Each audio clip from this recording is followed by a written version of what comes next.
নমস্কার বন্ধুরা, আপনারা দেখছেন রিসার্চ বাংলা নিউজ। আমি বিশ্বজিৎ রয়েছি আপনাদের সঙ্গে। আজকের এই বিশ্লেষণটা খুব সাধারণ কোনো রাজনৈতিক মন্তব্য নয়, বরং আগামী এক বছরের ভারতীয় রাজনীতির দিক নির্দেশক হয়ে উঠতে পারে এমন কিছু প্রশ্ন, কিছু ইঙ্গিত আর কিছু সম্ভাবনার কথা আপনাদের সামনে রাখব। আজ ২৩শে ডিসেম্বর, আর মাত্র ৩ দিন পর ২৭শে ডিসেম্বর বসতে চলেছে কংগ্রেস ওয়ার্কিং কমিটির বৈঠক। বাইরে থেকে দেখলে এটি হয়তো আর ৫টা সাংগঠনিক বৈঠকের মতোই মনে হতে পারে, কিন্তু রাজনৈতিক করিডোরে কংগ্রেসের অন্দরমহলে এবং কিছু নির্ভরযোগ্য সূত্রে যে আলোচনা ঘুরছে তা বলছে এই বৈঠকেই এমন কিছু সিদ্ধান্তের রূপরেখা তৈরি হতে পারে যা আগামী এক বছরে মোদী সরকারের জন্য গুরুতর রাজনৈতিক অস্বস্তি তৈরি করবে। প্রশ্ন উঠছে, কংগ্রেস কি অবশেষে আবার সেই জায়গায় ফিরতে চলেছে যেখান থেকে একসময় তার পুনরুত্থানের কথা বলা হতো? কংগ্রেসকে নিয়ে বহু বছর ধরে একটি অভিযোগ শোনা যায়, দলটি নাকি আসল ইস্যু থেকে সরে গেছে, জনজীবনের বাস্তব সমস্যার বদলে প্রতিটি রাজনীতিতে আটকে পড়েছে।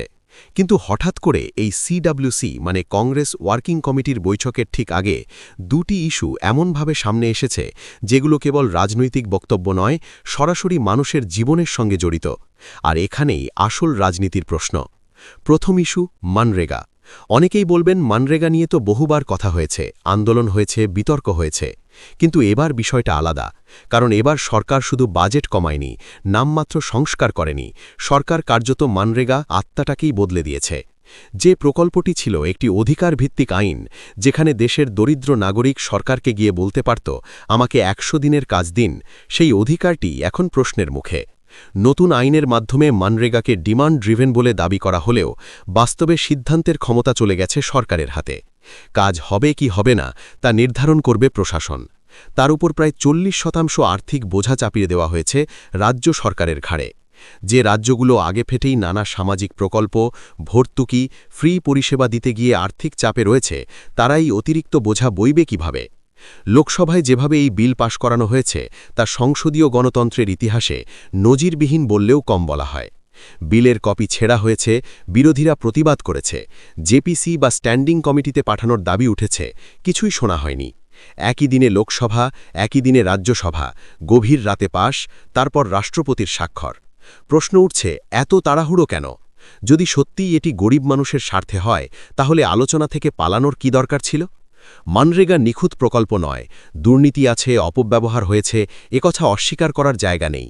কিন্তু একই সঙ্গে এটাও সত্য যে কোভিডের সময় এই মনরেগাই লক্ষ লক্ষ পরিবারকে বাঁচিয়েছে, গ্রামীণ অর্থনীতির চাকা ঘুরিয়েছে, অন্তত ১০০ দিনের রোজগারের একটি ন্যূনতম নিশ্চয়তা দিয়েছে। সেই নিশ্চয়তা চলে গেলে সবচেয়ে বেশি আঘাত আসবে কার ওপর? মধ্যবিত্ত নয়, ধনীদের ওপরও নয়, আঘাত আসবে সেই মানুষগুলোর ওপর যারা লাইনে দাঁড়িয়ে সরকার বদলায়, যাদের হাতে মাসে ১০,০০০ টাকা পৌঁছল কিনা সেটাই যাদের জীবনের বড় প্রশ্ন। কংগ্রেস যদি এই বিষয়টিকে আন্দোলনের আকার দেয়, যদি গ্রাম থেকে গ্রামান্তরে বোঝাতে পারে যে একটি অধিকার কিভাবে ধীরে ধীরে তুলে নেওয়া হচ্ছে, তাহলে এটি কেবল একটি ইস্যু হবে না, এটি কংগ্রেসের সংগঠনকে আবার গ্রামে ফেরানোর রাস্তা হয়ে উঠতে পারে। কৃষি আইনের মতোই এই প্রশ্নে সরকার যদি সামান্য হলেও পিছু হটতে বাধ্য হয়, তাহলে রাজনৈতিক লাভটা কার হবে তা বুঝতে খুব বেশি হিসেব কষতে হয় না। দ্বিতীয় ইস্যু আরাবল্লী। কিছুদিন আগেও এই নামটি রাজনীতির মূল স্রোতে ছিল না, কিন্তু হঠাৎ করেই সেভ আরাবল্লী একটি বড় সামাজিক ও রাজনৈতিক আলোচনায় পরিণত হয়েছে। এর সূচনা কোথায়? অনেকেই লক্ষ্য করেছেন, ডিসেম্বরের শুরুতে আরাবল্লী পাহাড় নিয়ে একটি গুরুত্বপূর্ণ লেখা প্রকাশিত হয়। তারপর থেকেই রাজস্থান ও হরিয়ানাকে কেন্দ্র করে সামাজিক মাধ্যমে ব্যাপক আলোচনা শুরু হয়। মূলধারার সংবাদ মাধ্যম প্রথমে নীরব থাকলেও মানুষের কণ্ঠস্বর এতটাই জোরালো হয়ে ওঠে যে পরিবেশ মন্ত্রী পর্যন্ত প্রকাশ্যে ব্যাখ্যা দিতে বাধ্য হন। আরাবল্লী শুধু পাহাড় নয়, এটি উত্তর ভারতের পরিবেশগত মেরুদণ্ড। দিল্লি এনসিআরের বিষাক্ত বাতাসের পেছনে কিভাবে প্রাকৃতিক ভারসাম্য নষ্ট হওয়া দায়ী, এটা আজ আর অজানা নয়। আজ থেকে ২০ বছর আগে পরিবেশ নিয়ে এত সচেতনতা ছিল না, কিন্তু আজ যখন ৫০০, ৬০০, ৮০০ একিউআই শব্দগুলো মানুষের দৈনন্দিন কথোপকথনের অংশ হয়ে গেছে, তখন পরিবেশ আর বিলাসিতা নয়, এটা বেঁচে থাকার প্রশ্ন।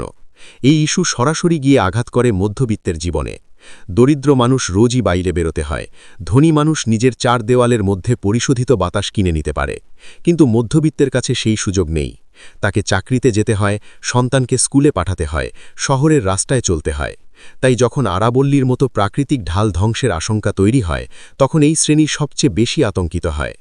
কংগ্রেস যদি এই দুই ইস্যু, একটি গ্রামীণ দরিদ্রের অধিকার আর একটি শহুরে ও অর্ধশহুরে মধ্যবিত্তের অস্তিত্বের প্রশ্ন একসঙ্গে ধরে রাখতে পারে, তাহলে এটি নিছক বিরোধিতা হবে না, এটি হবে একটি বিস্তৃত সামাজিক জোট গঠনের প্রক্রিয়া। সিডব্লিউসি বৈঠকে যদি এই কৌশল নিয়ে ঐক্যমত্য তৈরি হয়, তাহলে আগামী মাসগুলোতে আমরা এমন এক রাজনীতি দেখতে পারি যেখানে কংগ্রেস আবার বলবে, আমরা শুধু ক্ষমতার জন্য লড়ছি না, আমরা জীবনের মৌলিক প্রশ্নগুলো নিয়ে লড়ছি। শেষ পর্যন্ত প্রশ্ন একটাই, ২৭শে ডিসেম্বরের বৈঠকে কি এই সাহসী সিদ্ধান্ত নেওয়া হবে? কংগ্রেস কি দীর্ঘমেয়াদী আন্দোলনের পথে হাঁটবে, নাকি আবার তাৎক্ষণিক রাজনৈতিক হিসেবেই আটকে যাবে? এই সিদ্ধান্তের উত্তরই বলে দেবে আগামী ১ বছরে ভারতীয় রাজনীতির মানচিত্র কোন দিকে বাঁক নিতে চলেছে। বন্ধুরা, আপনাদের কি মনে হয়, এই দুই ইস্যু কি সত্যিই মোদী সরকারের জন্য বড় চ্যালেঞ্জ হয়ে উঠতে পারে? জবাব দেবেন আপনারা কমেন্ট বক্সে, এবং আমাদের বিশ্লেষণ ভালো লাগলে রিসার্চ বাংলা নিউজ ইউটিউব চ্যানেলটিকে সাবস্ক্রাইব করে আমাদের পাশে থাকুন। ধন্যবাদ।